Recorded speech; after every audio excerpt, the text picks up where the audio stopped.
এই দেশে স্বাধীনতার পর থেকে 50 বছর পার হয়ে গিয়েছে।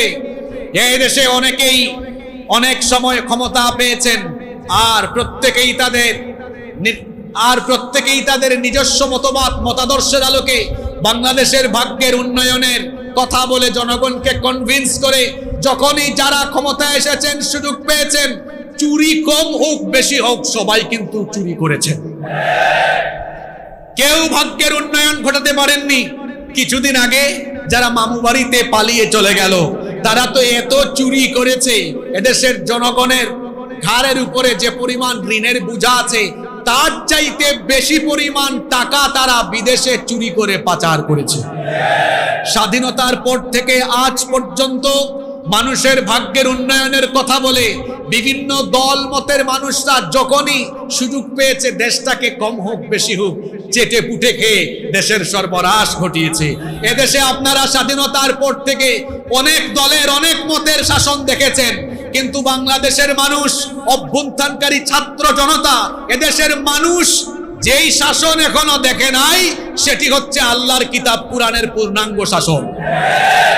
ইনশাআল্লাহ যদি এই বাংলাদেশে আল্লাহর কিতাবের অনুশাসন কায়েম হয়ে যায়, চুরি ডাকাতি লুটপাট সব বন্ধ হয়ে গিয়ে আমাদের স্বপ্নের বাংলাদেশ একটি সমৃদ্ধ বাংলাদেশ হিসাবে পৃথিবীর বুকে মাথা উঁচু করে দাঁড়াবে ইনশাআল্লাহ।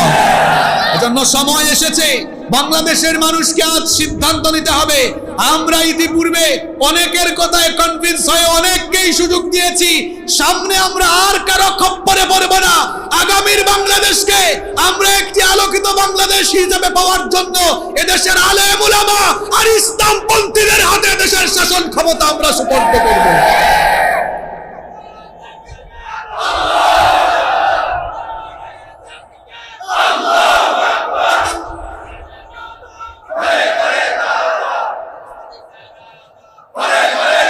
সংগ্রামী বীর চট্টলাবাসী, ইসলামপন্থীরা যে চুরি ডাকাতি দুর্নীতিমুক্ত শাসন উপহার দিতে পারে, তার উপমা এই বাংলাদেশে আছে।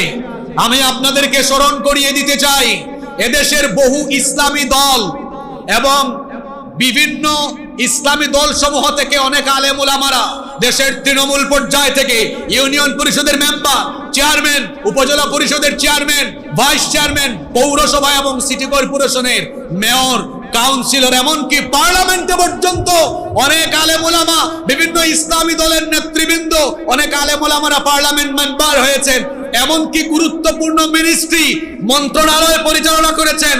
111-এর সময় ফখরুদ্দিন মঈনুদ্দিনের আমলে যখন বিভিন্ন দলের নেতারা বাড়ি থেকে পালিয়ে গিয়েছেন, ইসলামপন্থী এবং আলেম উলামারা যারা বাংলাদেশের পার্লামেন্ট এবং মিনিস্ট্রিতে নেতৃত্ব দিয়েছেন, তারা কেউ পালিয়ে যান নাই। ফখরুদ্দিন মঈনুদ্দিনের সরকারও 1 টাকার দুর্নীতি তাদের বিরুদ্ধে বের করতে পারে না। এ থেকে কি প্রমাণ হলো? এদেশের আলেম উলামা আর ইসলামপন্থীদের কাছেই এই সোনার বাংলাদেশ নিরাপদ।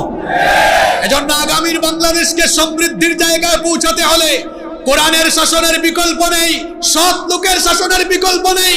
সেজন্য বাংলাদেশের মানুষকে সিদ্ধান্ত নিতে হবে, আগামীর বাংলাদেশকে একটি আলোকিত, সমৃদ্ধ এবং একটি উন্নত রাষ্ট্র হিসাবে পাওয়ার জন্য আগামীর দিনে ইসলামপন্থীদের কাছে এদেশের শাসন ক্ষমতা সুপর্দ করতে হবে।